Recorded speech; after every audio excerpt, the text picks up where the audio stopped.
persembahan yang membawa kita ke hadirat Tuhan yang luar biasa. Shalom Bapak Ibu. Senang sekali saya ketemu dengan Bapak Ibu lagi. Gak ada mimbarnya, pasti ada maksudnya gitu ya. Nanti Bapak Ibu akan tahu maksudnya. Saya mau share 7 buah ayat buat Bapak Ibu semuanya hari ini. Karena ayat ini saya lihat begitu luar biasa. Oke, sebelum kita masuk ayat saya mau tanya kepada Bapak Ibu semuanya. Siapa di sini yang sudah menghadirkan Tuhan di dalam keluarganya? Katakan, oh banyak ya yang sudah menghadirkan Tuhan. Ketika kita menghadirkan Tuhan di dalam keluarga kita, kalau saya bicara keluarga, jangan punya pandangan cuma suami istri ya. Bapak ibu-ibu yang di sini yang sudah sendirian gitu, itu adalah keluarga. Tetap itu adalah keluarga karena tidak mungkin Tuhan itu menciptakan manusia tanpa keluarga. Nggak mungkin, karena kita juga terlahir dari keluarga.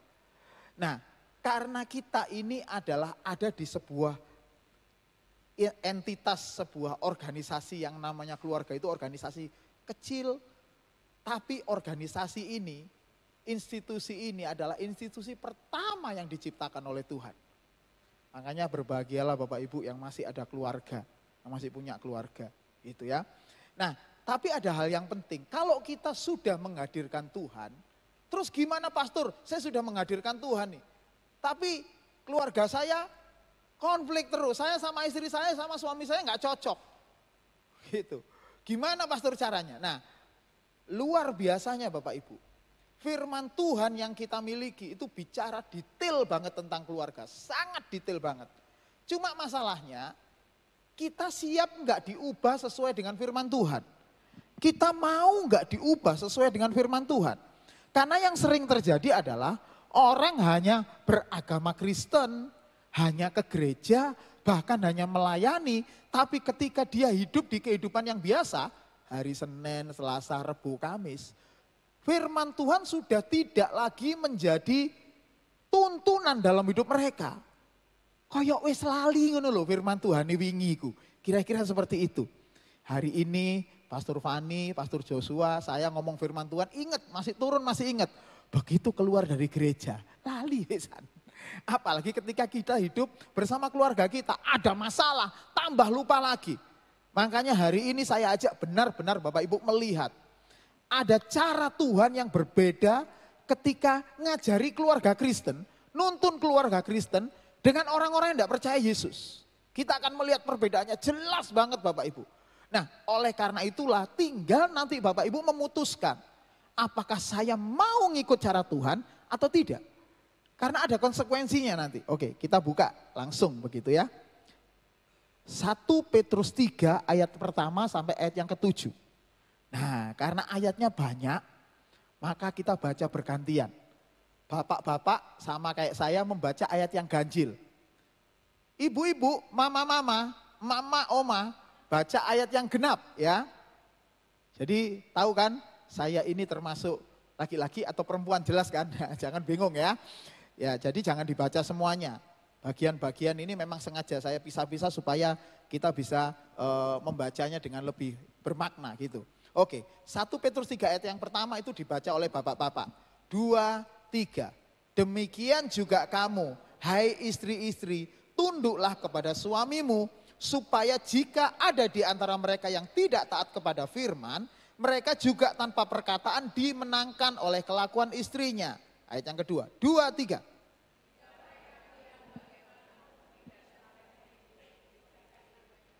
Ayat yang ketiga, 2, 3. Perhiasanmu janganlah secara lahiriah, yaitu dengan mengepang-epang rambut, memakai perhiasan emas atau dengan mengenakan pakaian-pakaian yang indah-indah.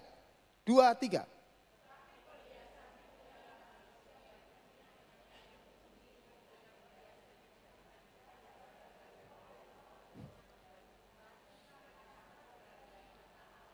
Lima, 2, 3.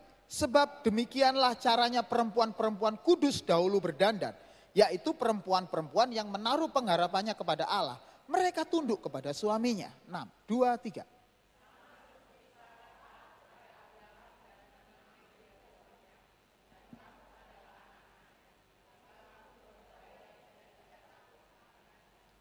Tujuh, 2, 3. Demikian juga kamu, hai suami-suami, hiduplah bijaksana dengan istrimu sebagai kaum yang lebih lemah. Hormatilah mereka sebagai teman pewaris dari kasih karunia, yaitu kehidupan, supaya doamu jangan terhalang. Sebenarnya saya udah gak perlu lagi khotbah ini Bapak Ibu, karena ayatnya udah jelas. Tapi saya jelaskan, karena saya tadi ketika mendengar ibu-ibu membaca, di bagian perhiasan, itu moro-moro suaranya kari separuh. Entek. Saya tahu Bapak Ibu, ibu-ibu mungkin bingung, loh kok ternyata ada ayat kayak gini ya. Ternyata kita nggak boleh pakai perhiasan, nggak boleh pakai mas-masan. Jadi kalau menurut itu yang pakai mas-masan hari ini berdosa. Nggak gitu Bapak Ibu, bacanya ayat firman Tuhan nggak seperti itu. Kita harus membaca konteks ayat ini pada zaman itu ya. Pada zaman ayat itu dibuat, pada masa itu gereja mula-mula, di mana mereka harus berhadapan dengan orang-orang Romawi dan perempuan-perempuan Romawi yang mungkin dandanannya berlebihan. Maka orang-orang Kristen atau para pengikut Rasul Petrus pada saat itu ditekankan supaya mereka jangan berlebihan. Jadi bukannya enggak boleh rambutnya dikepang, itu enggak boleh, bukan. Itu cuman penggambaran aja bahwa pada zaman itu kamu jangan sama seperti orang dunia hidup. Wanita pada zaman Romawi, pada zaman gereja mula-mula adalah perempuan-perempuan yang perhiasannya sangat berlebihan. Semakin mereka ditempeli perhiasan yang banyak, mereka semakin bangga. Mas-masan itu mungkin tidak cukup yang kecil, sing gede. Koyok rantai, kapal. Semakin gede semakin bangga mereka. Gitu juga dengan baju-baju mereka. Gitu. Pokoknya segala yang nempel di mereka itu harus menganggap bahwa mereka itu orang kaya gitu, kira-kira seperti itu. Supaya orang melihat, oh ini orang kaya, istrinya pembesar Romawi. Nah tapi gereja ditekankan untuk tidak seperti itu, mengapa? Supaya mereka tidak hidup sama seperti orang-orang yang tidak mengenal Tuhan. Artinya di sini Bapak Ibu, begitu juga dengan orang-orang Kristen sekarang, orang-orang gereja. Ya, dandan boleh nggak? Boleh, saudara ibu-ibu kalau ke gereja ya harus dandan. Harus cantik gitu ya. Ojo guru ngadus budal nang gereja. Menyengsarakan teman sebelahnya gitu ya.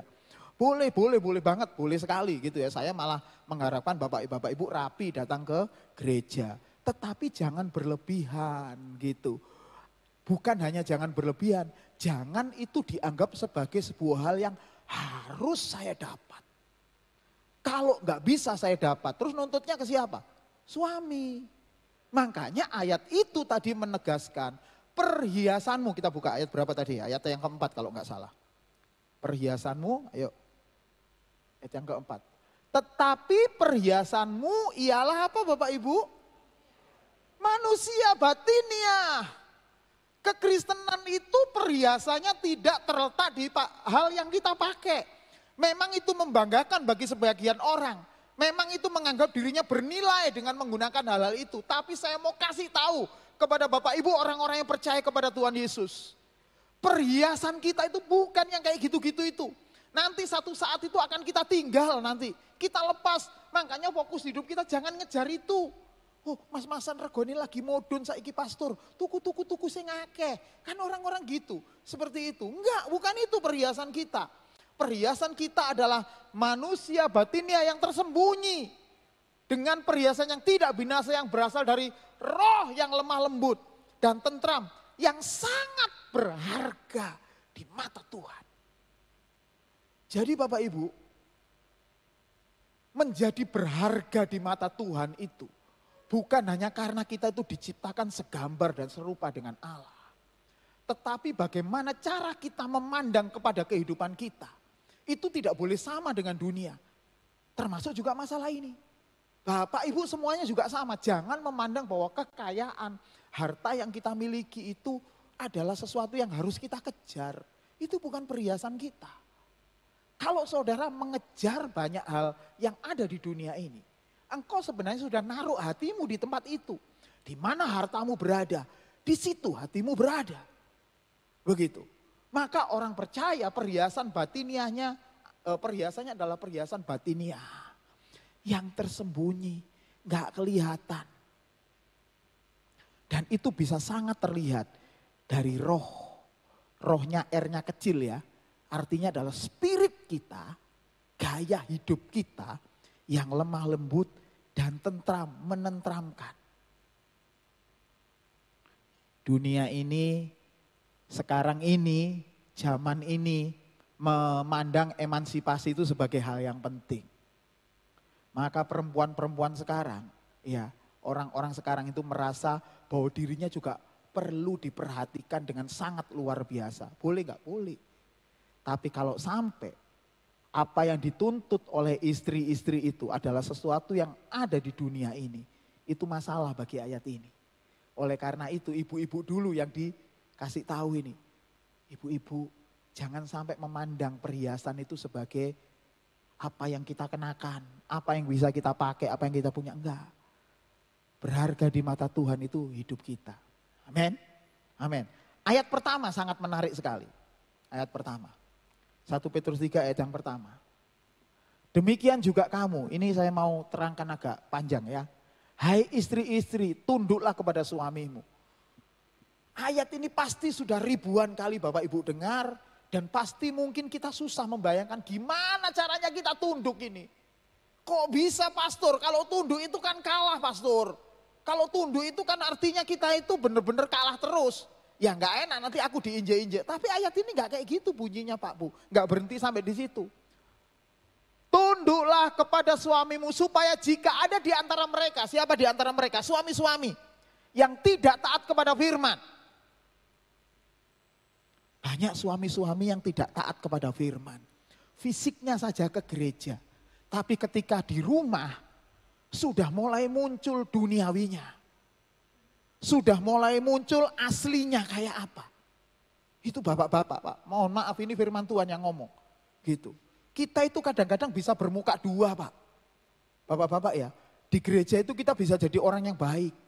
Sangat baik. Begitu di rumah. Sungu nemut metu. You know what is the meaning of sungu? Tanduknya keluar aslinya. Gitu. Tapi firman Tuhan ini, puji Tuhannya, karena saya bapak-bapak, tidak langsung menegur kita. Gitu. Siapa yang ditegur di sini? Ibu-ibu. Mengapa? Karena untuk memberitahu bapak-bapak itu bukan hanya angel, mustahil. Ada amin ibu-ibu? Loh, banter kan. Bapak-bapak itu gak gampang ngasih taunya. Di kandang itu koyo aneh ngerungokno sih. Tapi tidak dilakukan. Ada amin bapak-bapak? Loh, sih ngomong ibu-ibu maneh. Susah sekali ngomongi bapak-bapak. Nah gimana caranya bisa mengubah bapak-bapak? Rupanya firman Tuhan memberi petunjuk yang sangat jelas. Ya, supaya jika di antara mereka yang tidak taat kepada firman, mereka juga tanpa perkataan. Wih, keren banget. Jadi artinya di sini ibu-ibu, stop ngomeli bapak-bapak. Percuma sampean omeli, gak dirungokno. Paling dia melakukan tapi ambek mangkel. Nggih napa mboten? Ambek mangkel ya wis gak apa-apa lah daripada ngomel terus. Tapi bukan itu cara memenangkan sesuai dengan firman Tuhan. Caranya memenangkan adalah tunduk dengan cara apa? Supaya dimenangkan, mereka juga tanpa perkataan dimenangkan oleh istrinya. Oh, jangan menghilangkan satu kata penting Bapak Ibu. Supaya dia bisa dimenangkan istrinya, bukan istrinya, kelakuan istrinya. Artinya di sini, kalau ibu-ibu mau merubah bapak-bapak, saya kasih kuncinya menurut firman Tuhan. Kita dulu yang berubah ibu-ibu, amin. Kita dulu yang berubah. Jangan berharap bapak-bapak bisa berubah sebelum sampean berubah. Pak, nang gereja Pak. Budal Pak nanggone gereja. Gitu. Bapak emak gak nyauri, ngomong aja ndak. Malah ngetokno manuk, kandang sak manuke. Ditusi manuke. Gak mau berangkat. Susah. Nah bagaimana caranya? Ibu-ibu dulu. Tunjukkan. Bukan hanya, oh saya tunjukkan pastor, saya rajin ke gereja. Bukan rajin ke gerejanya. Tunjukkan ketika bapak ibu ke gereja. Pulang. Diubahkan oleh Tuhan. Itu, ojo diomeli terus. Ada amin ibu-ibu? Saya ngomong mek telu. Saya tahu ini berat. Tapi inilah firman Tuhan Bu. Untuk kita bisa memenangkan suami, itu harus berangkat dari kelakuan kita. Dan apalagi ditekankan ini. Mereka juga tanpa perkataan, bukan berarti menengahi ya, enggak. Artinya itu minim perkataan.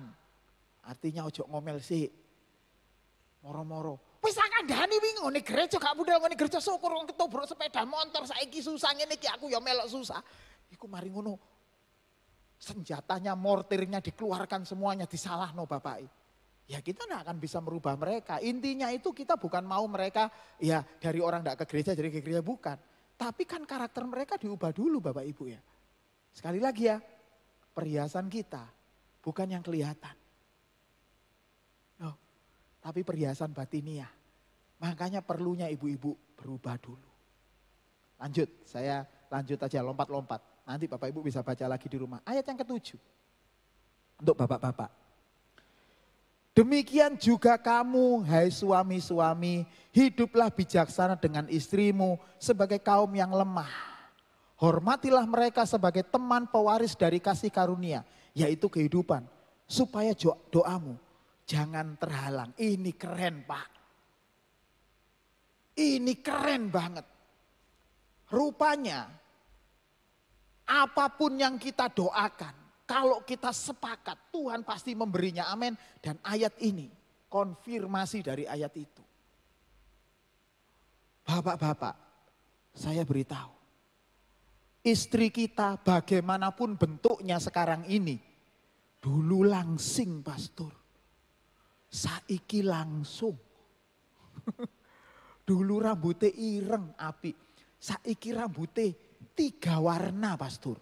Ireng putih karo coklat. Kadang-kadang ono abange didik. Sekarang beda pastor. Pak, firman Tuhan berkata, mereka itu teman pewaris kasih karunia. Itulah sebabnya mengapa apa yang sudah dipersatukan oleh Allah nggak bisa dipisahkan manusia. Ini urusannya bukan masalah nggak boleh cerai itu aja, enggak.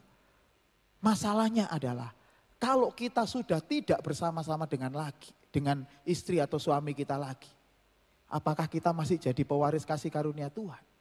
Kan gitu pertanyaan. Gitu kan? Iya kan Bapak Ibu?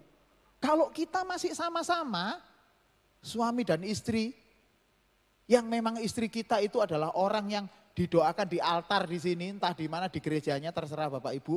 Bagi yang belum pernah didoakan di gereja, nanti hubungi Bu Sugi untuk kita adakan peneguhan pernikahan, boleh silahkan. Ya, itu adalah teman pewaris kasih karunia Tuhan. Bagaimana cara Tuhan bisa memberkati keluarga ini, bisa mendatangkan banyak hal yang luar biasa buat keluarga ini. Kalau di antara mereka sendiri tidak bisa disatukan. Harusnya yang namanya teman pewaris kasih karunia, Tuhan memberikan kepada 2 orang yang sebelumnya 2 daging ini, mereka menjadi satu, Tuhan akan mudah memberikan berkatnya. Oleh karena itulah di ayat ini dikatakan, ya supaya doamu jangan terhalang. Supaya apapun pergumulan kita Tuhan dengan mudah memberikan. Karena mereka tetap berada di dalam satu lingkungan pewaris kasih karunia. Jadi bapak-bapak, ibu-ibu semuanya. Bagaimanapun bentuk suami atau istri kita sekarang ini. Mereka adalah teman pewaris kasih karuniamu. Itu. Jangan pernah ada yang ngomong, saiki bentuknya kok ngene pastor bojoku. Dhisik iku padahal keren. Six pack saiki ngene. Mlakune kok badut. Bagaimanapun bentuknya itu teman pewaris kasih karunia. Sekali lagi ya, perhiasan kita bukan yang kelihatan. Bukan. Tapi perhiasan kita, batinia kita.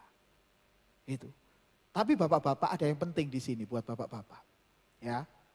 Selain bapak-bapak jangan pernah mencari teman pewaris kasih karunia yang lain lagi selain ibu, selain istri kita sekarang karena pasti nggak ada, nggak akan bisa ditemukan. Tapi ada hal yang penting di sini yang sayangnya di Alkitab ini bahasa Indonesia saya nggak temukan, gitu. Di Alkitab bahasa Inggris pun saya tidak temukan sayangnya. Terpaksa saya menggunakan Alkitab dalam bahasa asli Bapak Ibu. Saya mohon maaf Karena ini sangat bagus sekali. Ada enggak?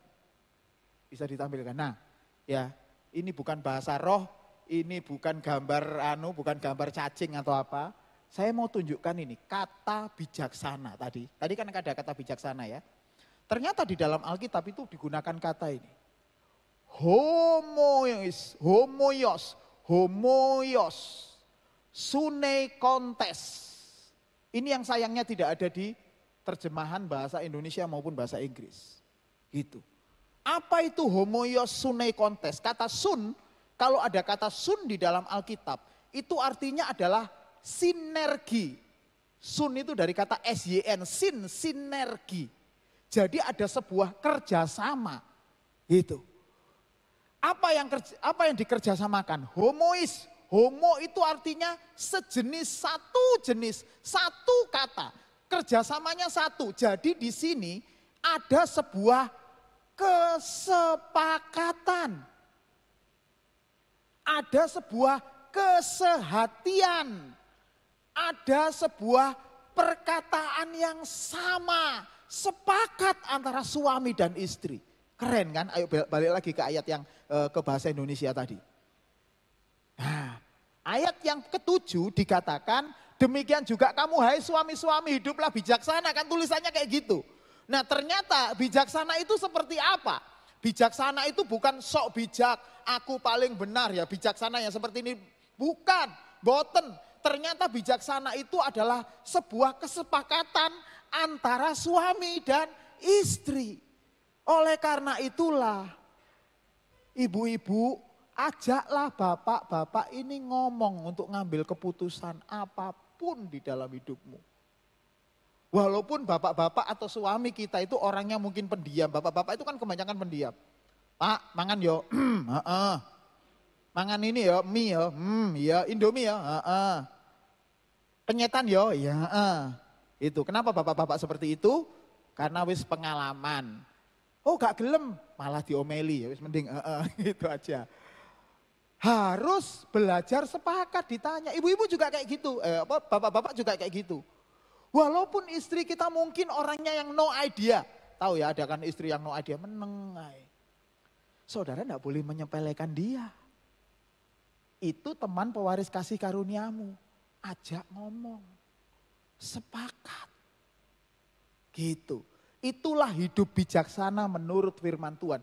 Dan ini ditegaskan untuk bapak-bapak terutama. Hai suami-suami, hiduplah bijaksana dengan istrimu. Sebagai kaum yang lebih lemah. Kenapa dikatakan Alkitab itu lebih lemah? Bukan berarti wanita lemah. Enggak no Bapak Ibu ya, bukan. Tapi memang hierarkinya di dalam kebenaran firman Tuhan itu ya. Tuhan memberkati suami, suami nanti jadi berkat buat istri. Ini bukan hierarki jabatan ya, gede-gedean enggak. Gede-gedean jabatan gitu, enggak. Tapi ini cara Tuhan memberikan berkatnya. Baurapan di kepala Harun, yang kejanggut dan jubahnya turun seperti embun yang dari Hermon mengalir ke bukit Sion. Kesanalah diperintahkan Tuhan agar berkat-berkat dicurahkan dan lain sebagainya. Artinya berkat itu memang Tuhan curahkan turun.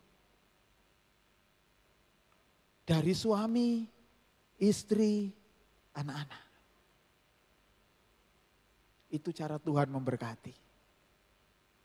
Jadi bapak-bapak, berkat yang Tuhan berikan itu turun dari bapak-bapak ke ibu-ibu. Iblis berusaha membalik ini. Ibu-ibu dinaikkan, bapak-bapak diturunkan di bawah. Nah jangan mau ngikuti cara iblis. Amin. Nah Bapak Ibu, di kesempatan yang luar biasa ini. Saya kemarin mendapatkan kesaksian yang luar biasa dari sebuah keluarga. Tentang bagaimana Tuhan menyertai mereka di saat-saat mereka ada di posisi yang bawah. Bapak Ibu mau dengar? Mau ya? Saya undang Pak Ebit Budian untuk maju ke depan. Kasih tepuk tangan Bapak Ibu.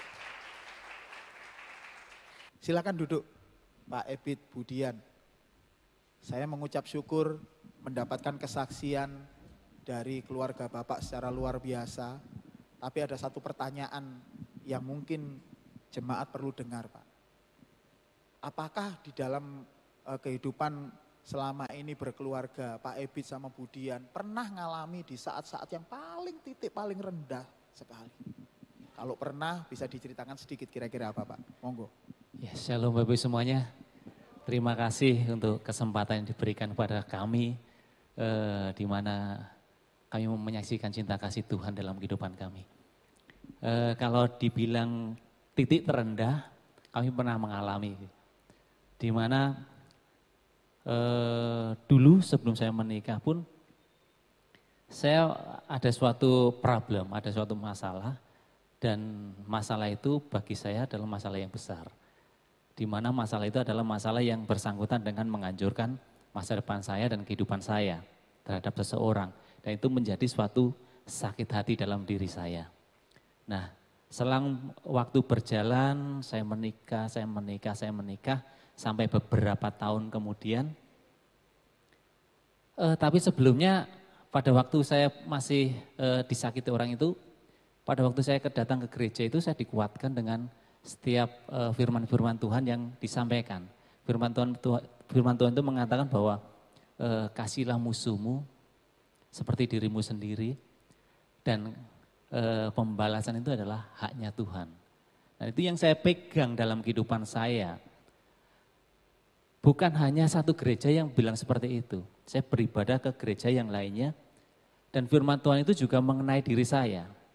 Mengatakan bahwa pembalasan itu adalah haknya Tuhan. Mulai itu hati saya mulai tenang, mulai damai. Akhirnya saya kembali, akhirnya saya menikah, saya punya anak. Kemudian beberapa tahun kemudian orangnya muncul lagi Bapak Ibu. Orangnya muncul lagi dan saya lihat orangnya juga baik-baik saja. Dan di situ orang datang itu dengan tujuan ingin menghancurkan lagi. Menghancurkan keluarga saya. Di situ saya sangat marah sekali Bapak Ibu. Marahnya kepada siapa? Kepada Tuhan. Di situ saya menagih janji Tuhan. Mana janji Tuhan yang dulu Tuhan janjikan mau membalas kesakitan saya. Mana janjimu Tuhan?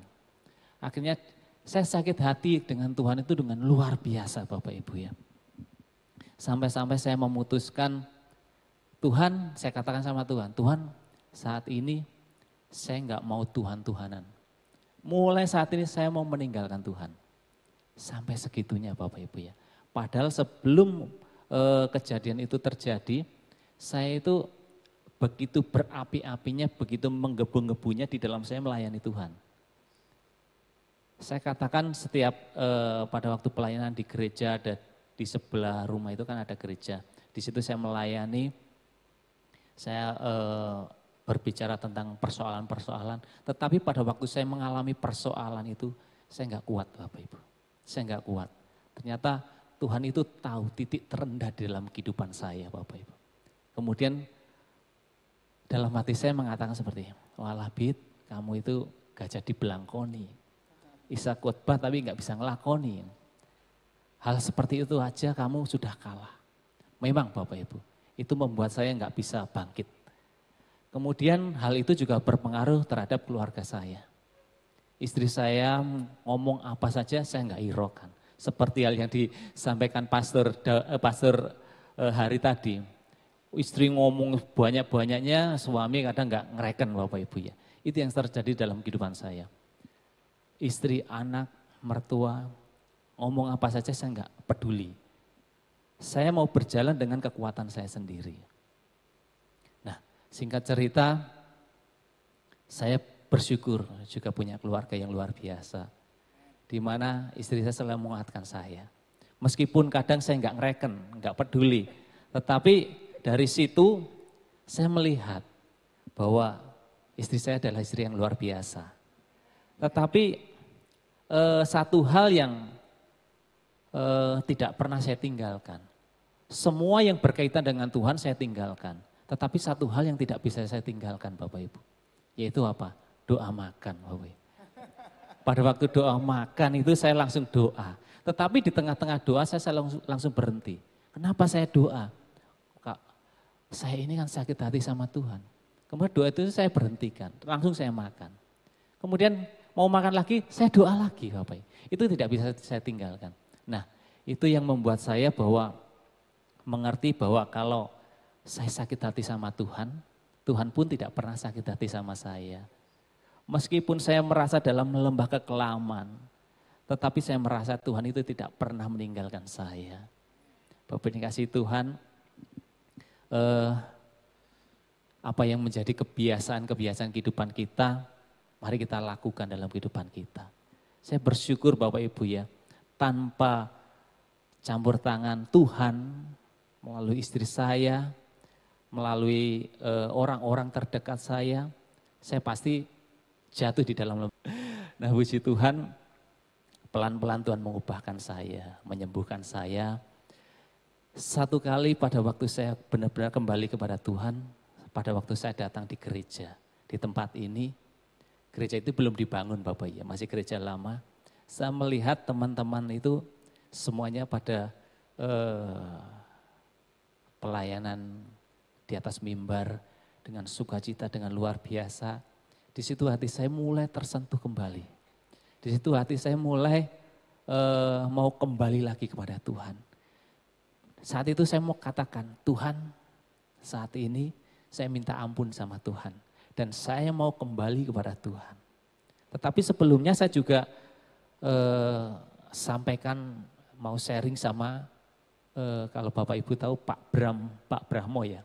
Saya katakan, Pak Bram, apakah yang saya lakukan ini adalah suatu hal yang menghujat Tuhan? Beliau mengatakan tidak. Kembalilah Mas Ebit. Puji Tuhan, hal itu membuat saya tenang Bapak Ibu, tenang. Bahkan hari-hari mau datang ke gereja itu pun seperti halnya dikatakan Pastor Hari, bermuka dua Bapak Ibu ya.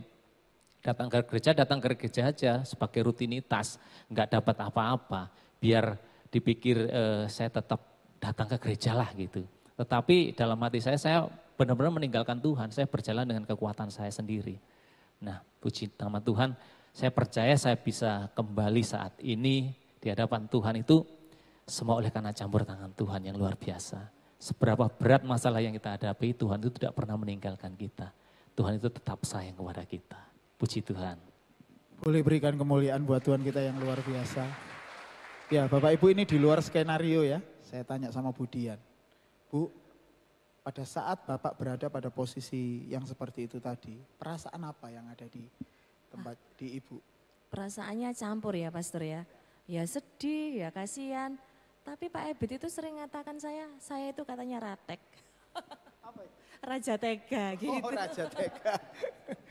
Saya itu ya kalau lihat Pak Ebit ngalami seperti itu ya sedihnya itu seperti kok gini suami saya padahal dulu itu enggak. Ya saya sering ngomong, sering menguatkan. Saya sering cerita, kamu kan dulu seperti ini sudah. Jangan hiraukan kayak gitu, kembali aja sama Tuhan. Saya cuma sebagai istri tugasnya kan menolong untuk mengingatkan kembali seperti itu sih. Oke, luar biasa ya. Raja Tega ini ternyata juga masih ingat penolong. Kalau tadi masih ingat doa makan, ini masih ingat bahwa penolong. Gitu, luar biasa. Pak, tentunya setelah kondisi tadi ini ya Pak Ebit ya, kondisi titik terendah dan Tuhan mulai ini kembali, angkat kembali. Kan tentunya Tuhan menunjukkan pemeliharaannya mulai muncul dan bisa kita rasakan kembali. Kalau boleh tahu Pak, bisa jadi berkat untuk jemaat semua. Pemeliharaan apa yang menurut Bapak paling luar biasa dari yang Tuhan lakukan buat keluarga Pak Ebit sama Bu Dian? Kalau melihat pemeliharaan Tuhan dalam kehidupan saya itu banyak sekali Bapak Ibu ya. Tetapi yang akhir-akhir ini yang saya lihat, sampai saya itu naik sepeda aja nangis Bapak Ibu ya. Melihat pertolongan Tuhan, Tuhan itu sudah menata tek semuanya itu baru dilihatkan pada saya itu, oh iya. Itu dimana pada waktu COVID kemarin Bapak Ibu ya. COVID kemarin itu pabrik saya tutup.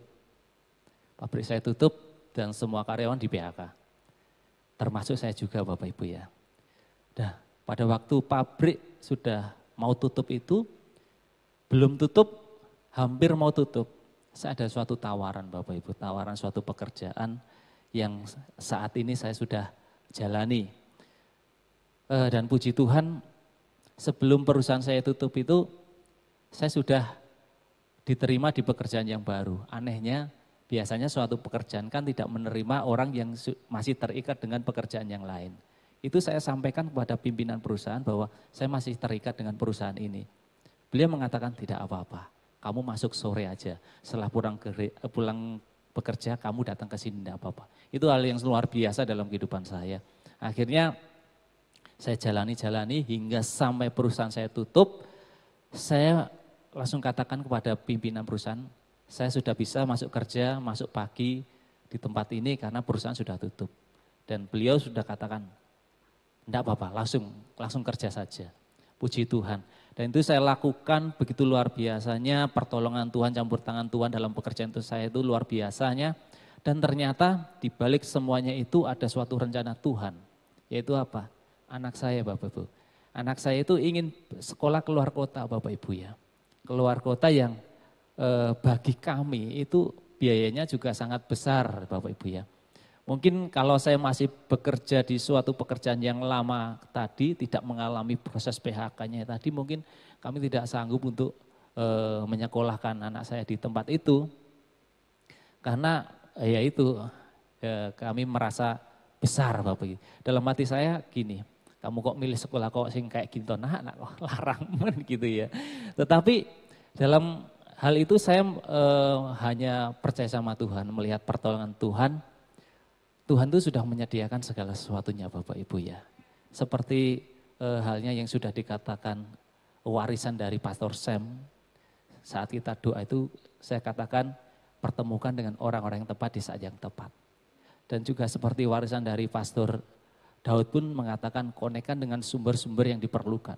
Itu senantiasa saya pakai di dalam doa-doa. Dan ternyata semuanya itu pun terjawab dan tergenapi di dalam keluarga saya. Melalui hal-hal yang saya di PHK, saya dapat pekerjaan yang baru. Semuanya itu ternyata ada tujuan Tuhan yaitu supaya saya dapat menyekolahkan anak saya di luar kota. Puji Tuhan saya pada waktu melihat alur kehidupan saya seperti itu, Tuhan itu melihatkan saya bukan waktu kita doa ataupun waktu kita duduk-duduk, enggak. Di jalan itu Tuhan memperlihatkan, walah ya Tuhan, ini Tuhan rencana dalam kehidupan kami.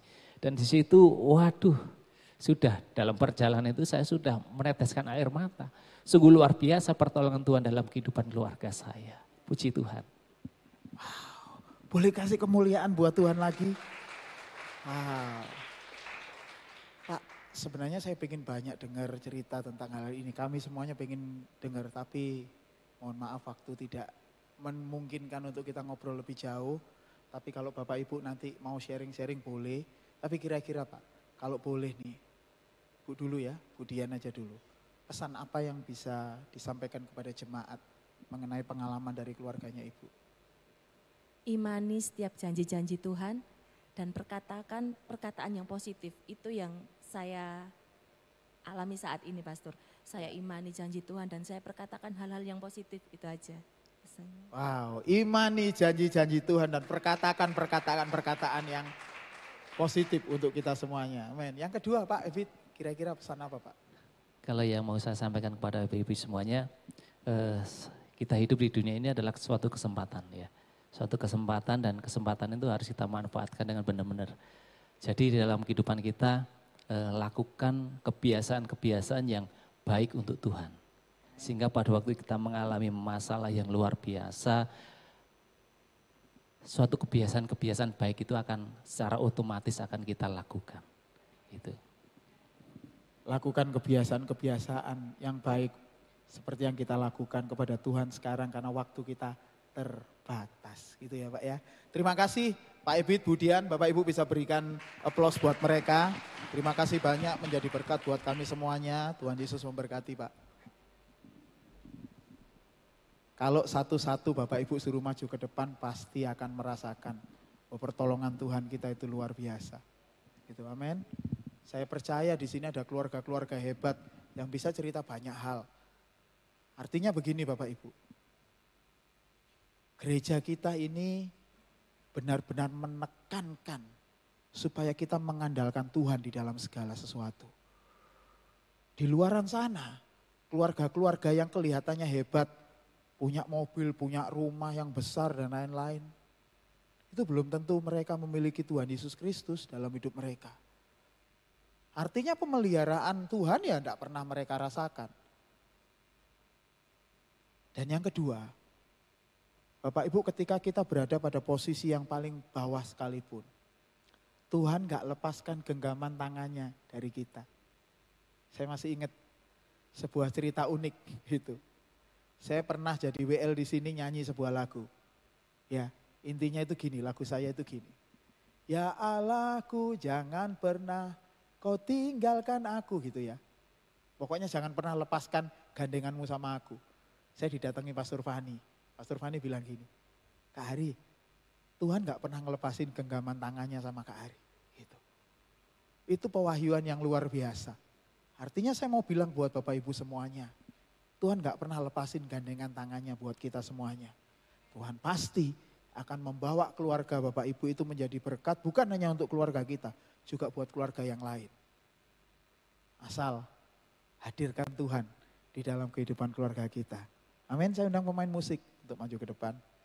Firman Tuhan itu membuat kita dan keluarga kita itu bukan hanya menerima berkat dari Tuhan untuk keluarga kita sendiri, tapi hidup kita akan jadi terang untuk keluarga-keluarga yang lain.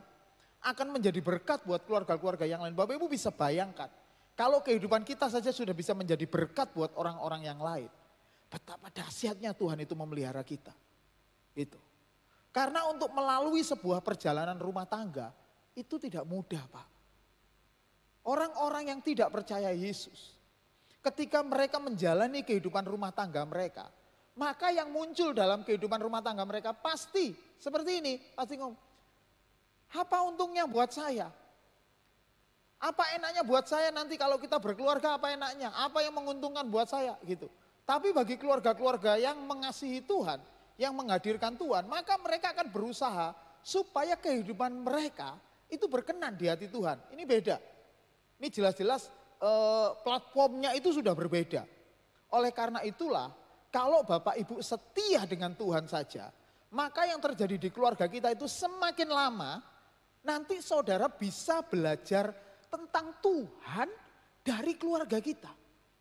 Saudara bisa belajar Tuhan, dan cara seperti itulah Tuhan untuk menyatakan dirinya itu lewat masalah-masalah, persoalan yang ada di dalam keluarga mereka. Nah, yang luar biasa, ayat Alkitab kita itu memberi petunjuk-petunjuk yang sangat clear tentang bagaimana berkeluarga, bagaimana kehidupan suami istri, jelas banget gitu. Bahkan saking detailnya itu ya Bapak Ibu, karena Alkitab kita itu sangat luar biasa. Hal-hal yang sebenarnya tidak pernah kita pikirkan itu muncul di sana. Tapi saya mesti beritahu kepada Bapak Ibu semuanya, bahwa ketetapan firman Tuhan atau Alkitab mengenai tentang keluarga itu beda jauh dengan ketetapannya orang yang tidak kenal Tuhan. Nah, kita sering kali kita maunya keluarga kita tangani sesuai dengan cara-cara dunia. Padahal kalau saudara menyelesaikannya dengan cara-cara Tuhan, itu jauh lebih luar biasa. Mau lihat ya? Ayo kita lihat ya ayatnya. Saya jadi gak sabar pengen buka ayat ini Bapak Ibu. Padahal saya tadi pagi udah buka loh. Tapi saya sangat diberkati dengan ayat ini. 1 Petrus 3 ayat yang pertama sampai ayat yang ke-7. Kita akan baca bergiliran. Bapak-bapak ada di ayat ganjil 1, 3, 5, 7. Ibu-ibu berada di ayat genap 2, 4, 6. Itu ya. Kita baca. Jadi bapak-bapak, adik-adik yang cowok-cowok, yang laki-laki baca yang ayat ganjil. Oke? Yang sudah ketemu bilang amin. Masih 2. Yang sudah ketemu bilang amin. Nah, berarti sudah lihat di sana. Oke, bapak-bapak mari kita baca.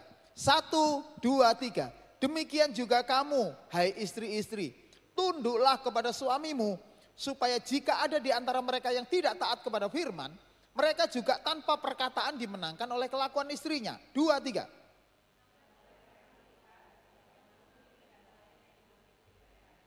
3, 2, 3.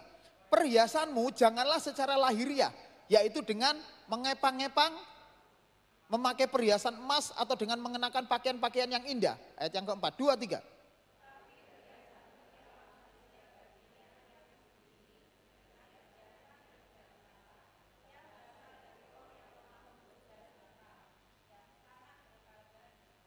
Dua, tiga. Sebab demikianlah caranya perempuan-perempuan kudus dahulu berdandan. Yaitu perempuan-perempuan yang menaruh pengharapannya kepada Allah. Mereka tunduk kepada suaminya. Ayat yang ke-6, 2, 3.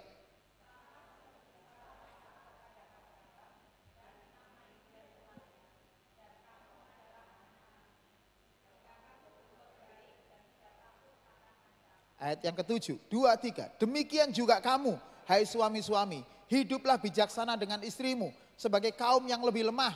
Hormatilah mereka sebagai teman pewaris dari kasih karunia, yaitu kehidupan, supaya doamu jangan terhalang.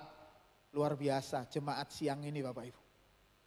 Karena tadi waktu jemaat pagi, ya, waktu bicara masalah perhiasanmu, jangan dikepang, jangan emas, perhiasan itu, tiba-tiba suaranya mengecil ibu-ibu. Kenapa?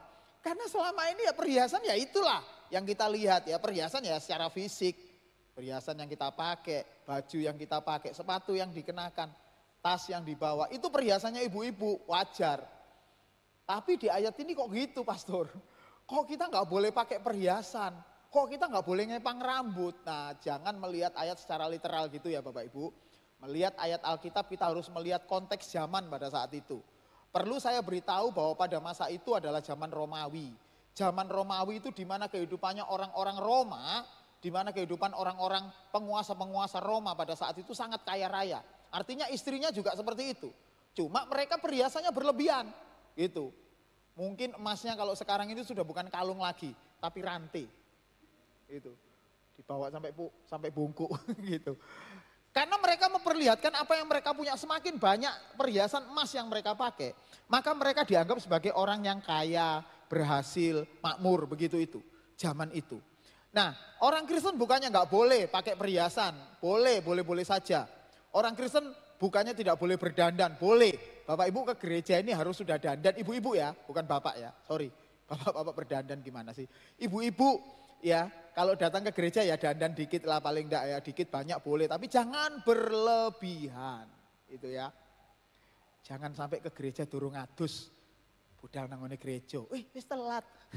Jangan, jadi yang pantas, kira-kira yang pantas. Kira-kira seperti itu, ayatnya menjelaskan supaya wanita-wanita pada saat itu tidak berdandan berlebihan. Artinya di ayat ini sudah ditegaskan dengan jelas, sangat jelas, clear banget. Bahwa perempuan-perempuan yang percaya kepada Tuhan Yesus, itu harus beda dengan orang yang tidak percaya. Nah, ini penting. Supaya perempuan pada zaman itu tidak menyamakan dirinya, tidak mengikuti tren pada saat itu yang dunia lakukan. Makanya Rasul Petrus memperingatkan kepada pendengar-pendengar firman-Nya ya, yang mendengar bagian dari firman-Nya itu tadi di 1 Petrus tadi, supaya mereka tidak sama dengan dunia. Dan ternyata titik berat ayat ini bukan hanya di perhiasan. Mari kita lihat kembali lagi ke 1 Petrus 3 ayat yang pertama. Ya, ini keren nih Bapak Ibu. Yang saya nggak sabar bagian ini memang. Sebab demikianlah, ayat yang pertama bukan. Ayat yang 1 Petrus 3 ayat yang pertama dulu. Bukan ayat yang kelima. Gak apa-apa ya. Demikian juga kamu hai istri-istri, tunduklah kepada suamimu supaya jika ada di antara mereka yang tidak taat kepada firman, mereka juga tanpa perkataan dimenangkan oleh kelakuan istrinya. Ayat ini yang bagian yang pertama, ini yang paling sering kita dengar. Tunduk. Kemarin Cik Yunita jelaskan, istri itu harus tunduk, jangan menanduk. Gitu. Ya. Nah, artinya bagaimana bentuk ketertundukan istri itu sebenarnya sih? Karena ayat ini rupanya banyak diprotes sama ibu-ibu. Kok kongkong tunduk terus sih? Lah jadi tempat salah-salahan. Kan kita itu nanti nggak bisa menunjukkan eksistensi kita sebagai wanita yang bebas, sebagai wanita yang cerdas, sebagai wanita yang memiliki keputusan, begitu kan? Ayat ini banyak dikritik. Padahal ayat ini sebenarnya bagus, keren banget. Mengapa? Karena caranya untuk menundukkan laki-laki itu firman Tuhan menjelaskan dengan sangat luar biasa. Ibu-ibu sudah sering kali nuturi bapak-bapak kan ya. Sudah sering ya. Bapak-bapak itu semakin dituturi, tambah gak dirungokno. Bener napa mboten? Kelihatannya dengerin sih. Hah, sandalnya itu loh. Mbok ya ditaruh di tempat sandal disimpan. Bapak-bapak biasa sandal-sandali disawatno ngene. Habis pakai disuruh ngeringkesi. Ya, paling walaupun mau ngeringkesi rodok mangkel asline. Susah banget merubah bapak-bapak. Ramen ibu-ibu. Ati ngomong wedi, bapak enang sebelah itu. Susah banget. Nah, firman Tuhan dengan cara yang luar biasa menunjukkan cara yang dahsyat banget. Bagaimana caranya kita tunduk? Ya, caranya adalah supaya jika di antara mereka yang tidak taat kepada firman, kalau bapak-bapak itu sudah mulai menyimpang dari firman Tuhan, kalau bapak-bapak itu sudah tidak lagi berjalan sesuai dengan firman Tuhan, tidak kembali kepada apa yang sudah Tuhan tetapkan bagi seorang laki-laki, maka caranya memperingatkan adalah supaya di antara mereka yang tidak taat kepada firman, mereka juga tanpa perkataan. Bukan berarti ini ibu-ibu menang. Enggak. Artinya gak usah terlalu banyak kata-kata. Ojo kakean ngomel sih. Jangan diberondong dengan 20.000 kata. Ngerti Pak? Enggak gitu. Tapi firman Tuhan memberi petunjuk yang luar biasa. Mereka juga tanpa perkataan dimenangkan oleh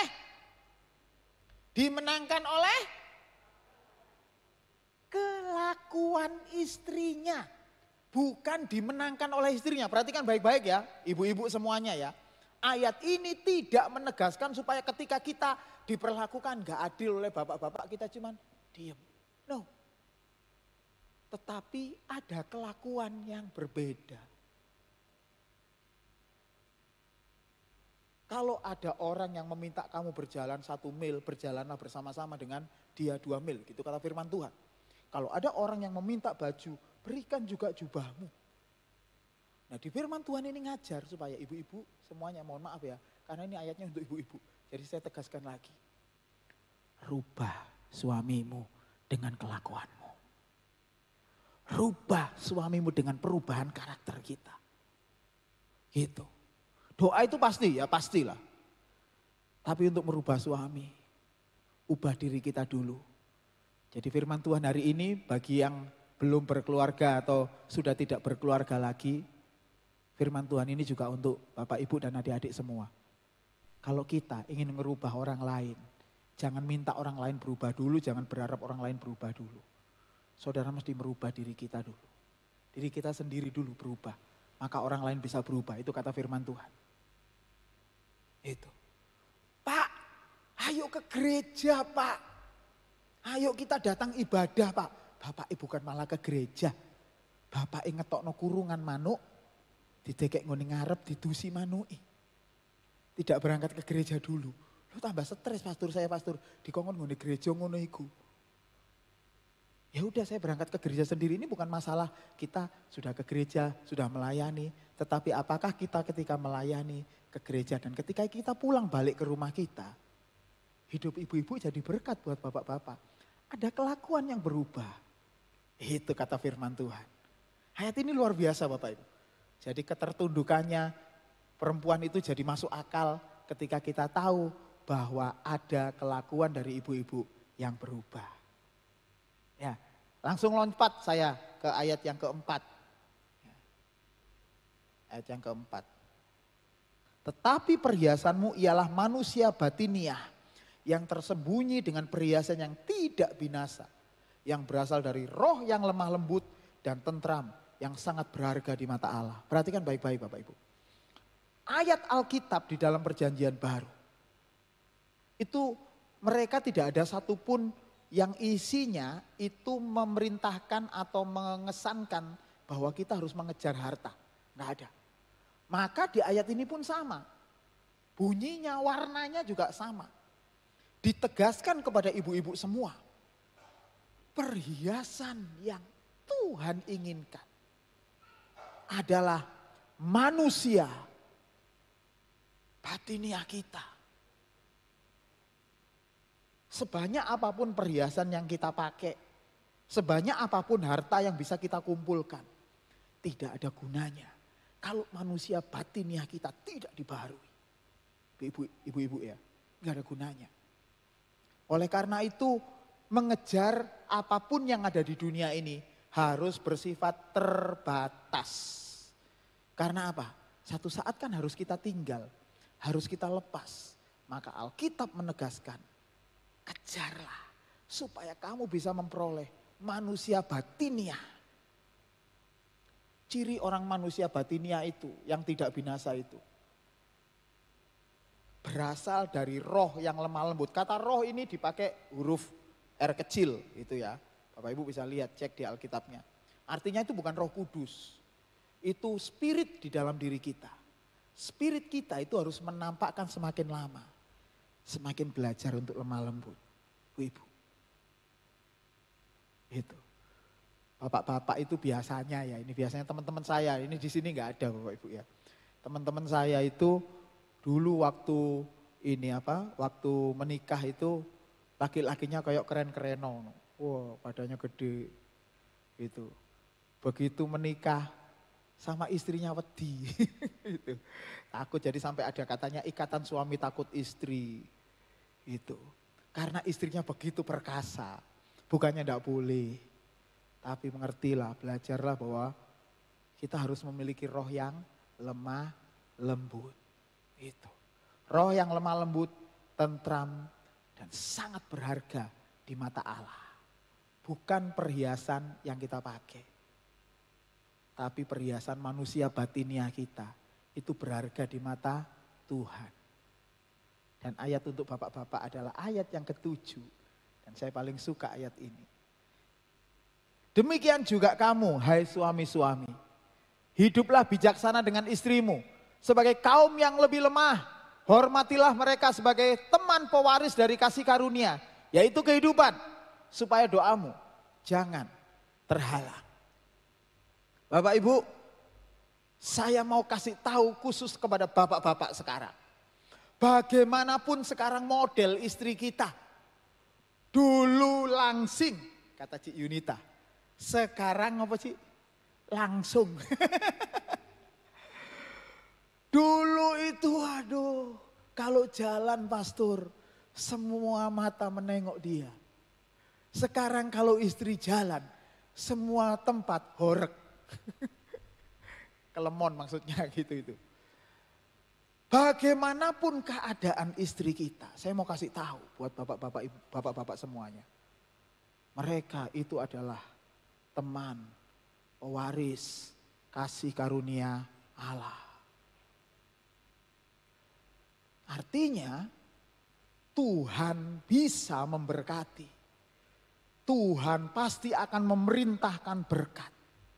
Kalau ada suami dan istri yang tetap satu.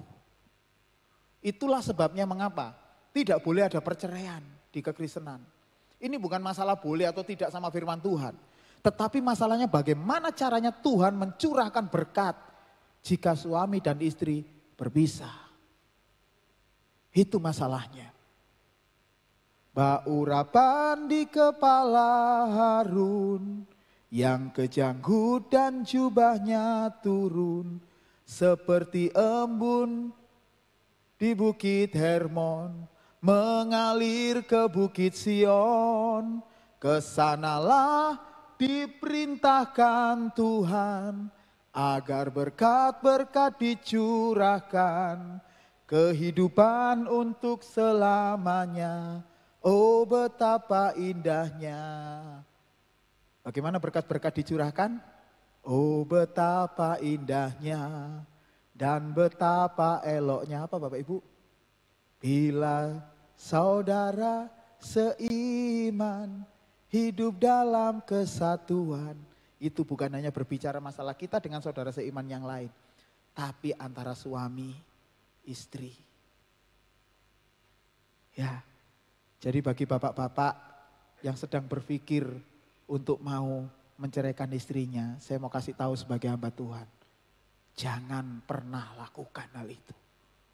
Karena itu sama saja dengan kita hendak memisahkan diri kita dengan kasih karunia Tuhan. Karena istri kita, sekali lagi, istri kita ataupun suami kita, bagaimanapun bentuk mereka sekarang ini, mereka adalah teman pewaris kasih karunia Tuhan. Itu. Cuman masalahnya, ayat ini ada masalah Bapak Ibu. Ayat ini ada masalah, saya kasih tahu nanti masalahnya. Di ayat ini dituliskan, demikian juga kamu hai suami-suami, hiduplah bijaksana. Kata bijaksana ini yang mungkin masih membingungkan bagi sebagian orang. Apa maksudnya hidup bijaksana? Laki-laki pasti akan selalu merasa sudah bijaksana kan? Aku sudah bijaksana, aku udah ngasih uang, aku udah ngasih perhatian sama istriku. Aku selalu pulang, itu bijaksana. Bagi ukurannya laki-laki, itu sudah bijaksana seperti itu. Jadi enggak ini kan, enggak jelas kan jadinya. Tapi puji Tuhan Bapak Ibu. Saya itu nyari kata bijaksana setengah mati, ki opo maksudnya bijaksana. Masa ya adil gitu. Ternyata ada jawabannya ada di Alkitab bahasa asli. 1 Petrus 3 ayat yang ke-7 dalam bahasa Yunani. Nah mohon maaf ya Bapak Ibu. Ini keluar ini bukan gambar ya, bukan kanva. Tapi ini bahasa Yunani. Ini saya kasih tahu nih. Ada kata homois, ini homois, sunoi kontes,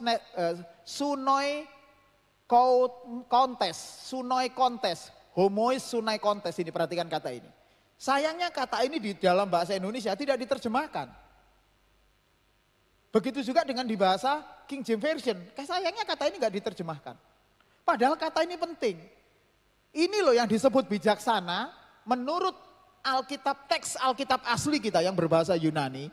Kata sunoi kointes, ya sunoi kointes ini artinya adalah sun itu artinya bersama-sama. Kata sun dalam bahasa Yunani, ya sunai desis, pokoknya ada kata sun itu artinya bersama-sama. Jadi dilakukan bersama, dikerjakan bersama. Nah ini ditegaskan dengan satu kata lagi yaitu homois. Homo, sejenis ya kita yang taunya homo itu sejenis. Artinya mereka harus ada kesepakatan. Harus ada persatuan. Harus ada persetujuan. Jadi bapak-bapak, istri kita itu kadang-kadang unik. Ditakoi mah, ini kita mangan apa? Jawabannya apa Bapak Ibu? Apa? Terserah. Itu ya. Sampai ada warung terserah di Jalan Lontar itu. Walaupun jawaban istri kita sering seperti itu, jangan pernah lupa minta kesepakatannya dia. Karena kalau dia ngomong terserah, terus kemudian kita ngomong, ya udah kita beli pangsit aja. Jawabannya kemarin udah pangsit, jadi ini terserah. Tapi saya gak sepakat. Makanya sebenarnya perlu diminta kesepakatan lagi.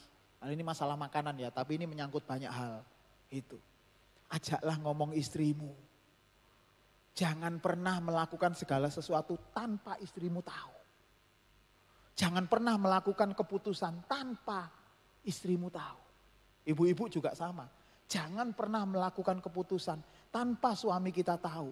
Walaupun kadang suami kita itu, ya wis. Tetap ajak bicara. Karena berkat itu berasal dari kesepakatan dulu. Gitu. Mengapa kita harus seperti itu?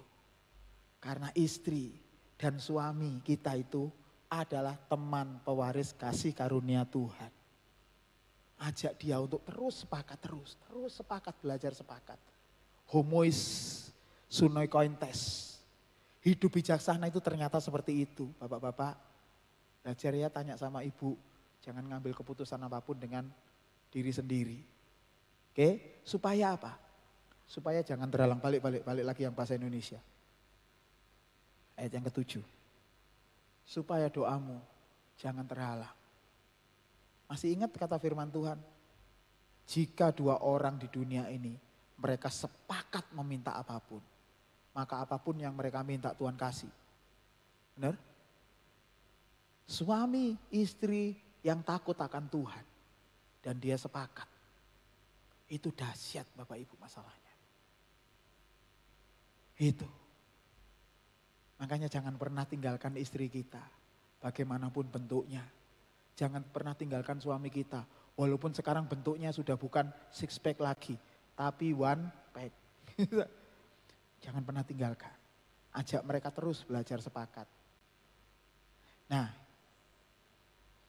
ada sebenarnya suami-suami, ada sebenarnya istri-istri yang begitu powerful. Ya, kalau suami powerful oke lah, masih oke. Karena apa? Kita harus tahu bahwa cara Tuhan memberkati melalui suami istri dulu. Nah seringkali ini yang dibalik oleh iblis. Nah berhati-hati ya dengan hal ini ya. Dibalik sama iblis. Iblis kan selalu kayak gitu. Jadi istri di atas, suaminya yang ada di bawah. Istri lebih powerful. Rem ya, direm, ditahan supaya kita kembalikan lagi ke porsi Tuhan sebagaimana mestinya. Jadi nanti Bapak Ibu bisa baca di rumah lebih jelas lagi ayat ini. Supaya ayat ini bisa semakin memberkati Bapak Ibu. Jadi kesimpulannya Bapak Ibu. Dari 1 Petrus 3 ayat yang pertama sampai ayat yang ke-7 itu. Adalah ayat yang ke-7 ini.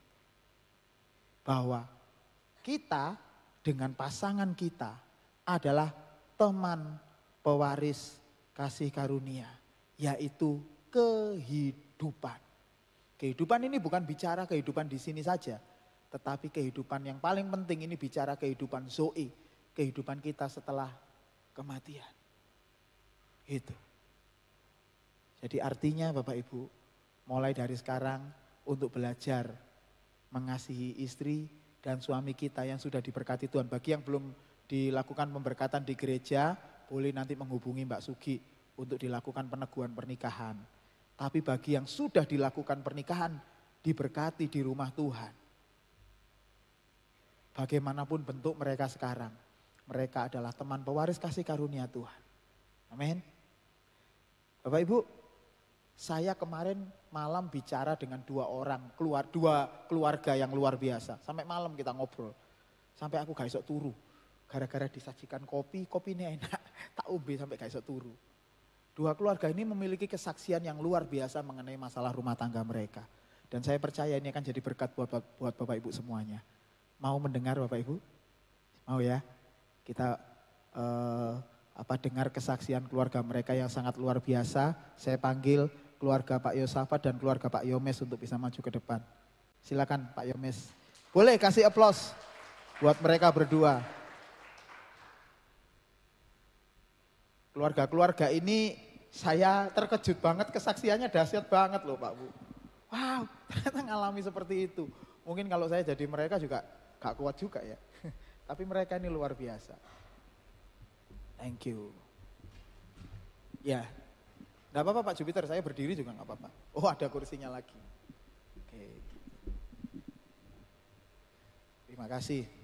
Mohon bersabar ya Bapak Ibu ya, karena kesaksiannya luar biasa. Maka dua keluarga ini gak bisa dipisah. Kalau pagi itu satu, tadi satu aja, satu keluarga. Tapi kesaksian mereka ini karena saking luar biasanya gak bisa saya pisah gitu. Karena ada hal-hal yang mungkin beda ya dari yang mereka alami. Oke, saya tanya kepada dua keluarga ini untuk mengawali pertanyaan. Pak Yomes, Pak Yosafat, Pak Yomes dulu aja ya. Pernahkah Pak, Bapak berada pada satu titik yang terendah di keluarga Bapak dan apa itu bisa diceritakan sedikit? Ya, terima kasih untuk Jemaat Surabaya City Blessing. Jadi saya mau menyaksikan bahwa tadi pertanyaan titik terendah dalam kehidupan keluarga kami ini, sebetulnya saya ini sama istri ini adalah tetangga. Jadi peknggo ya, ngepek tonggo gitu ya. Orang Jawa bilangnya seperti itu. Dan keluarga kami itu sudah tahu antara saya, keluarga saya dan keluarganya Amel seperti apa. Sehingga setiap keluarga itu megang kartunya masing-masing, seperti itulah istilahnya kayak gitu ya, megang kartunya. Jadi dalam kita keputusan kita mau menikah itu keluarga kami saling tidak setuju gitu. Sebenarnya saling tidak setuju dan tidak mau ini ngapain nikah sama keluarganya, dia ngomong ngapain nikah sama Yomes gitu. Keluarganya saya juga pun ngapain nikah sama Amel gitu ya. Tapi pada akhirnya kita menikah, kita memutuskan karena memang kita sudah sepakat dan kita hanya berbicara kepada keluarga inti, yaitu ayah dan ibu gitu ya. Jadi keluarga inti saja, akhirnya kita menikah begitu. Dan dari situ titik terendah kita itu adalah kita ini seperti dalam tanda kutip kita ini dibuang oleh keluarga. Saya dan istri itu tidak disupport sama sekali. Dari apapun, dari material ataupun dari psikologi kita nggak disupport sedemikian rupa lah. Sampai dengan anak saya lahir nggak ada yang datang gitu. Ini bukan sesuatu cerita yang memang kita dendam enggak ya gitu. Tapi ini yang saya rasakan sampai detik ini memang itu adalah titik terendah kami di mana keluarga itu tidak memperhatikan dan juga membuang kami seakan-akan seperti itu. Karena tidak ada keluarga yang datang sama sekali yang memperhatikan, selamat ya gitu. Dan kadangkala itu pun masih terjadi dan masih kami rasakan sampai detik ini Pastor gitu. Jadi buat kami itu adalah titik terendah di mana saya menganggap saya ini bukan menjadi bagian dari keluarga saya dan juga Amel bukan menjadi keluarga dari keluarga besar Amel seperti itu. Mungkin dari saya itu Pastor. Ya, mungkin bisa dikasihkan mic-nya pada Bu Amel, saya jadi penasaran. Bu, dalam kondisi yang seperti itu, perasaan apa yang ada di Bu Amel? Oke, dalam keadaan seperti itu ya pastinya saya sedih karena kan saya kan perempuan ya, jadi lebih ke perasaan, lebih ke mikir gitu. Mungkin saya singkat cerita untuk kasih tahu dulu kenapa keluarga kami seperti itu. Jadi Yomes ini adalah kakak tertua, dia punya adik-adik yang lumayan banyak. Jadi keluarga besarnya semua itu mengharapkan sekali kalau Yomes ini untuk menjadi menolong sama keluarga mereka begitu. Walaupun setelah kami menikah pun kami juga tetap bantu. Cuman mereka mungkin keluarga dari Maluku ini mungkin lebih ke harus full penuh untuk membantu full mereka adik-adiknya Yomes ini begitu. Jadi hati dan pikiran saya ya pada saat itu sedih. Cuman kembali ke kalau kita sedih terus, kalau kita meratapi terus pastinya akan Pastor mungkin akan stres gitu ya. Cuman mau ya apa, jadi ya kita berdua ya jalani, ya kita ya tetap seperti biasa, maksudnya ya tetap kita utamakan Tuhan, maksudnya dengan doa. Kalau memang kita andalkan daging kita sendiri ya mau kalau mengandalkan sendiri ya pastinya kesel, sedih gitu ya. Jadi kembali ke kita sama-sama sudah dari awal udah komitmen, jadi ya kita jalani bersama gitu. Dibuang tapi dibutuhkan juga. Bingung ya pasti. Oke, lanjut sekarang ke keluarga Pak Yosafat. Pak Yos, pertanyaan yang sama. Pernahkah Bapak berada pada titik terendah di dalam kehidupan keluarga dan apakah itu Pak? Oke, terima kasih. Saya mau menyaksikan ada suatu kondisi di mana titik terendah dalam kehidupan kami sekeluarga itu adalah ketika kami baru mengawali kehidupan berkeluarga ya. Jadi awal berkeluarga itu kita sama-sama kerja dan punya keinginan yang macam-macam dan salah satunya adalah mungkin ingin punya rumah dan ketika punya rumah kita ajukan joint income. KPR istilahnya seperti itu ya. Tapi ada satu titik di mana ketika sudah disetujui ada renovasi, kemudian istri ingin untuk stay di rumah untuk ngerawat anak waktu itu masih kecil. Dan kalau dari saya pribadi itu pengennya memang istri bekerja. Nah, jadi supaya lebih aman. Waktu itu juga untuk KPR kan harus joint income, sehingga kalau enggak itu nanti ya seperti itulah ketakutan yang terjadi itu. Tetapi ada satu yang harus kita sepakati bahwa oke, kalau harus ini istri sudah stop untuk bekerja, ada yang harus konsekuensi yang kita harus tanggung bersama seperti itu. Sehingga dan memang waktu itu setelah beberapa bulan itu kejadian juga akhirnya ada suatu masa di mana saya harus pinjam uang ke istri untuk mencukupi kebutuhan keluarga. Jadi sampai sepertinya, sehingga secara saya pribadi itu saya nggak punya tabungan sama sekali. Sedangkan waktu itu sudah saya kasih ke istri, ya saya pinjam lagi untuk kebutuhan yang harus dipenuhi dalam keluarga saya. Dan itu cukup ketar-ketir juga waktu itu. Karena ketika istri memutuskan untuk saya mau di rumah ngerawat anak, itu saya agak wanti-wanti, wah ini kira-kira cukup apa enggak ini untuk saya sendiri yang bekerja untuk mencukupi keluarga. Dan ya puji Tuhan, Tuhan menyertai dalam perjalanan itu. Amin. Boleh dikasih sama Bu Naomi, karena saya penasaran Bapak Ibu.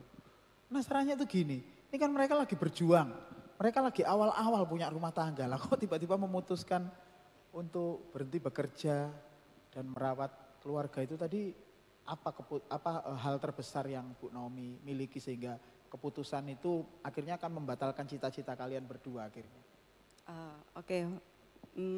Sebenarnya saya tuh dari dulu cita-cita saya itu pengen jadi ibu rumah tangga gitu ya, Pastor ya. Ibu rumah tangga. Iya, jadi ketika waktu itu sudah kita setting untuk keuangan, untuk KPR itu, yang jaga anak saya itu kan resign gitu ya, mendadak. Dan jujur waktu itu saya juga tidak ingin ketika saya bekerja saya dalam tanda kutip digantungi sama kerepotan nanti anak gimana jemputnya, nanti kalau anak ini gimana butuh ini, sedangkan saya juga tidak mau ngerepoti Yos untuk kalau saya telepon di kerjaan, tolong anakmu jemputan atau apa gitu ya Pastor. Jadi karena yang jaga anak itu juga tiba-tiba pulang karena lebaran itu kan biasa ya ibu-ibu semua ya, nggak balik. Jadi saya resign juga dari tempat kerja supaya saya juga daripada saya tetap kerja tapi saya nggak maksimal di kerja dengan pikiran di rumah begitu ya. Dan saya tahu bahwa konsekuensinya adalah penghasilan kami kan hanya dari satu sisi aja gitu ya. Dan saya selalu ingat kata-katanya Yos, dicukupkan dengan apa yang ada gitu ya. Jadi sudah libur healingan, libur jalan-jalan, apalagi skincare ya Pastor ya. Tapi waktu itu memang saya agak ada di masa ternyata dia yang tipenya orangnya detail dan semua terorganizer dengan rapi, kok bisa nggak ada uang begitu ya. Sempat mikir itu juga, tapi jujur waktu itu saya percaya bahwa Tuhan itu tidak akan tinggal diam lah ya. Dan dari saya pribadi juga saya belajar untuk ikut menyesuaikan dengan kondisi itu. Seperti itu Pastor. Beli skincare itu tadi ya? Iya enggak. Wow, luar biasa. Jadi keputusannya, kesimpulannya demi anak-anak Bapak Ibu. Demi anak-anak, ya kan demi anak-anak ya. Demi keluarga mereka, sampai rela untuk cita-citanya agak terkendala sedikit begitu ya pada saat itu. Wow. Oke, sebagai antitesis dari pertanyaan pertama tadi Pak Yomes. Pernahkah Pak Tuhan menolong yang sangat luar biasa di dalam kehidupan Bapak? Atau beginilah gampang-gampangannya. Apa pemeliharaan Tuhan yang paling nyata yang Pak Yomes dan Bu Amel rasakan di dalam keluarga? Untuk saya pemeliharaan Tuhan itu kami rasakan sangat amat gitu. Kalau boleh tahu apa Pak? Ini kayaknya berat mau ngomong. Boleh nggak kami mendengar Pak apa pemeliharaan Tuhan yang luar biasa itu Pak? Sebetulnya saya ini orang yang kasar gitu. Orangnya saya kasar dan keras gitu ya. Tapi kalau ngomong pemeliharaan Tuhan itu sangat dahsyat buat hidup saya. Karena memang saya dan keluarga ini dipertemukan ya. Jadi buat kami keluarga itu bukan hanya sebatas dari darah dan daging saja ya, hubungan kakak dan adik, orang tua, tante, om dan sebagainya. Tapi kami dipertemukan dengan keluarga-keluarga yang lain gitu. Jadi buat kami itu, kami dipertemukan dengan orang-orang yang tepat dan kami dipertemukan dengan orang-orang yang baik dan bahkan melebihi dari keluarga. Itu yang membuat saya emosional pada siang hari ini karena memang dengan saya dipertemukan dengan orang-orang tersebut itu buat saya adalah sebuah pemeliharaan dan sebuah anugerah dalam kehidupan saya. Dan itu memang buat kami itu grace yang kami rasakan sampai detik ini sehingga saya dan keluarga itu memang boleh dibilang bahkan kami itu boleh menjadi panutan buat keluarga dan jadi bahwa Yomes ini yang kita dulu tuh kita harapkan ya ternyata sampai sekarang ini bisa kita harapkan gitu. Dan Yomes ini orang yang berbeda, orang yang diberkati dan saya menunjukkan itu bahwa kalau kita berharap penuh kepada Tuhan itu ya Tuhan itu nggak tinggal diam gitu. Sampai detik ini pemeliharaan Tuhan itu sangat saya rasakan Pastor. Wow. Begitu. Pak Yosafat, pernah nggak ngalami Tuhan memelihara? Ya pernah pasti jawabannya Pastor iya. Tapi apa pemeliharaan Tuhan yang paling nyata Pak yang Pak Yosafat rasakan di keluarga Pak Yosafat? Ya jadi ada suatu ketika bahwa saya waktu pertama kali nikah itu saya sering meninggalkan Naomi karena sebelumnya saya kerja di tambang emas. Tambang emas itu harus mewajibkan saya 3 minggu di luar pulau, satu minggunya di Surabaya. Tapi ketika saya sudah punya anak, saya memutuskan untuk pindah di Surabaya. Dan kalau mungkin Bapak Ibu tahu kalau bayangannya adalah kalau tambang emas kan, wah ini pasti cukup lama lah gitu. Tapi saya waktu itu kalau saya tetap di sana, anak saya di Surabaya kapan ketemunya gitu seperti itu. Sehingga waktu itu ada ya Tuhan menemukan dengan orang yang tepat di waktu yang tepat sehingga meskipun waktu itu secara penghasilan saya downgrade dulu.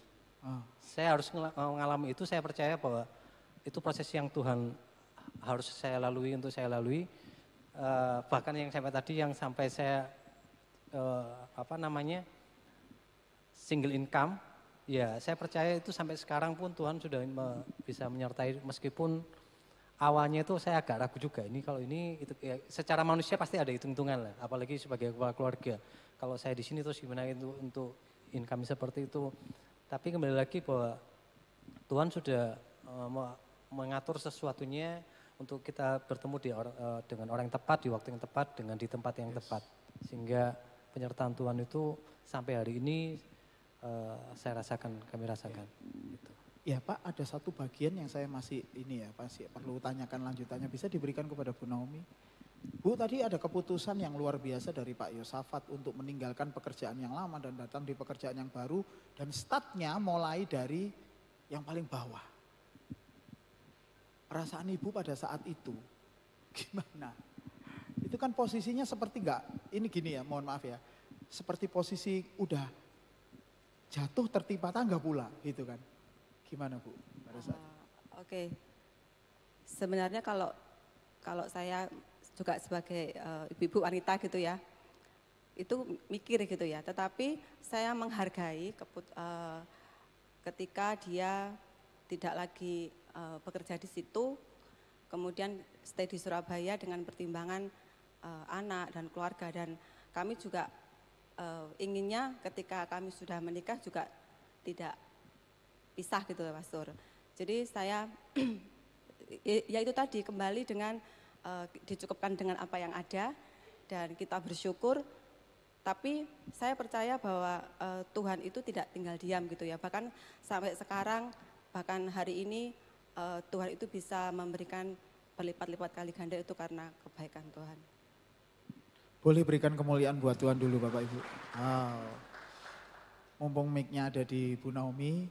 Bu, bolehkah kami tahu dapat tips sedikit, quote atau apapun yang bisa kami dapatkan dari hikmah dari yang apa yang Ibu ceritakan atau apa yang ada di dalam keluarga Ibu? Oke, terima kasih. saya percaya bahwa, dan kita juga semua percaya bahwa pria dan wanita itu kan tidak sama ya, tidak ada orang yang sempurna. Otomatis juga tidak ada keluarga, tidak ada orang tua, tidak ada pasangan yang sempurna. Itu sebabnya kita perlu yang namanya saling menghargai, saling respect, saling menghormati, dan itu dilakukan oleh dua belah pihak secara aktif gitu. Kadang keegoisan kita atau keakuan kita itu yang bisa membuat kita itu melenceng dari tujuan bersama, dari komitmen bersama.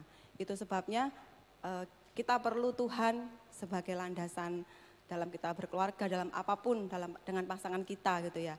Dan saya percaya ketika kita melibatkan Tuhan, kita mengutamakan Tuhan, dan kita sama-sama belajar bertumbuh bersama, Tuhan itu juga tidak akan tinggal diam dan akan memberkati setiap keluarga-keluarga kita gitu ya. Dan kalau bulan kemarin kita juga diingatkan tentang nilai-nilai gereja, itu bagus sekali juga kita aplikasikan, bukan hanya di pekerjaan, bukan hanya di pelayanan, karena kan nilai gereja ya, tapi lebih penting lagi juga kita aplikasikan di rumah tangga kita, di keluarga kita, bahkan pasangan kita. Fit. Gitu. Amin, fit. Pak Yosafat, apa yang bisa dibagikan ke jemaat Pak? Iya, jadi kalau buat saya dalam berkeluarga itu otomatis pasangan istri kita sih. Jadi ada kesepakatan, ada komunikasi. Yang saya ingat itu di firman Tuhan itu di 1 Korintus 13 itu yang tinggal itu kan ada iman, pengharapan, dan kasih. Dan yang paling besar adalah kasih. Ketika kita sudah beriman, ingin sesuatu hal, kita berharap banyak, dan ketika itu mungkin belum waktunya, ya akhirnya kasih itu yang akan memenuhi dalam, kasih Tuhan yang memenuhi dalam kehidupan keluarga kita. Sehingga ketika bingung, waduh hari ini, ya kita yang akhirnya kasih Tuhan itu akan memenuhi hidup kita dan pasangan dalam keluarga kita. Dan saya juga diberkati dengan Pastor Hari yang beberapa minggu lalu yang sampaikan bahwa bagaimana kita harus menghadirkan Tuhan dan menghormati Tuhan dalam, khususnya dalam keluarga kita, itu penting. Karena otomatis ketika Tuhan hadir dan kita menghormati Tuhan di dalam keluarga kita, pasangan kita, Tuhan akan bekerja secara luar biasa. Luar biasa. Bu Amel, adakah quote atau hal yang perlu dibagikan kepada jemaat, Bu? Oke, terima kasih. Mungkin saya quote atau hikmahnya lebih ke arah anak-anak ya, Ibu dan Bapak. Jadi kami ini punya anak remaja, anak yang mau ke remaja dan anak yang sudah kuliah gitu. Jadi mungkin lebih ke anak-anak ini berkembang untuk tahun-tahun ini beda seperti yang tahun lalu. Tahun-tahun zaman dulu begitu. Karena saya itu mungkin bertumbuh dari kecil itu yang seperti orang tua yang ke kasar begitu, lebih ke orang tua yang main tangan begitu, Ibu dan Bapak. Mungkin saya lebih ke quote-nya, kalau kita mungkin sekarang ini ada anak-anak yang lagi bertumbuh atau anak-anak yang pra-remaja begitu, mungkin bisa lebih merangkul mereka, kita lebih banyak berkomunikasi dengan mereka karena betul-betul komunikasi itu sangat penting. Jadi kita tanya, kita istilahnya kita tanya kabar dengan sangat sederhana aja, mereka benar-benar perhatian ya, mereka pasti berpikir untuk orang tua kita ini perhatian ya gitu. Jadi mungkin lebih ke kita lebih membangun koneksi dengan komunikasi dengan anak-anak kita ini lebih baik begitu, Bapak dan Ibu. Wow, luar biasa. Pak Yomes, sama Pak, hal yang sama, hikmah apa yang bisa kita ambil dari cerita tentang keluarga Bapak? Ya, kalau dari pribadi saya sendiri itu, saya orang yang, tadi saya bilang saya ini orang yang kasar ya. Jadi dari SMP, SMA itu ya sukanya berantem gitu. Tapi karena kita sudah berkomitmen untuk menikah gitu ya. Dan saya seorang laki-laki gitu. Sampai detik ini, sampai hari ini kita menikah sudah hampir 20 tahun. Saya itu nggak pernah. Saya sedikit gombalin istri saya itu nggak pernah loh mukul dia gitu. Jadi nggak pernah mukul, ini bukan saya membandingkan, tetapi saya punya komitmen pribadi bahwa saya seorang laki-laki yang memang saya itu nggak pantas untuk mukul, untuk untuk memberi tindakan kasar gitu untuk istri itu saya enggak pernah. Jadi ini memang buat saya istri ini ada partner saya yang dimana kita berkeluarga itu dia membentuk saya dan saya membentuk dia begitu. Setelah itu baru kita bisa melihat bahwa oh ternyata berpasangan ini adalah sebuah proses di mana kita itu bisa menjadi orang yang lebih baik gitu. Tidak hanya kepada istri tetapi kepada anak juga yang tadi sudah disampaikan. Dan yang terlebih penting bahwa berkeluarga ini enggak hanya keluarga ini saja, saya dan istri dan anak. Tetapi kepada lebih ke arah yang lebih luas adalah komunitas. Dan saya menganggap di sini komunitas saya, teman-teman saya, Yos dan sebagainya. Dan yang teman-teman di bawah semua itu adalah keluarga saya. Dan itu penting buat kita untuk saling bisa mensupport, saling mendukung satu dengan yang lainnya. Terima kasih Pastor. Wow, boleh kasih tepuk tangan buat mereka berdua Bapak Ibu. Pak Yosafat, Pak Yomes terima kasih untuk kehadirannya, untuk sharing-sharingnya. Saya mohon maaf tidak bisa lebih lama lagi karena saya tahu pasti kehidupan keluarga Bapak Ibu jadi berkat buat kami semuanya. Tuhan Yesus memberkati, Tuhan Yesus memberkati, Tuhan Yesus memberkati, Tuhan Yesus memberkati. Saya percaya Bapak Ibu, kalau masing-masing keluarga ditanya pasti ceritanya juga asik-asik gitu. Tapi yang pasti dari dua keluarga ini pada saat mereka berada di dalam lembah-lembah yang kelam, yang dalam. Kalau kita menghadirkan Tuhan ada di sana, maka Tuhan akan bertindak untuk keluarga kita. Amin. Yang pertama. Yang kedua, walaupun kita dibuang oleh orang tua kita, oleh keluarga kita, gak usah takut, karena inilah keluarga kita yang bisa kita ketemu setiap minggu, mau setiap Senin, Selasa, kita bisa kontak. Di City Blessing ini kita jangan hanya cuma bicara kita bergereja setelah itu pulang. Ada banyak gereja-gereja besar yang lain, jemaat datang dan pulang. Tapi di City Blessing ini kita keluarga di sini. Ada sesuatu sharing sama satu dengan yang lain. Saling menguatkan satu dengan yang lain. Makanya Bapak Ibu, bagi yang belum Kersel, carilah Kersel terdekat, carilah teman-teman Kersel yang mereka berdua ini juga masing-masing leadernya Kersel, bisa hubungi mereka berdua kalau rumahnya memang dekat dengan mereka berdua, itu adalah keluarga kita.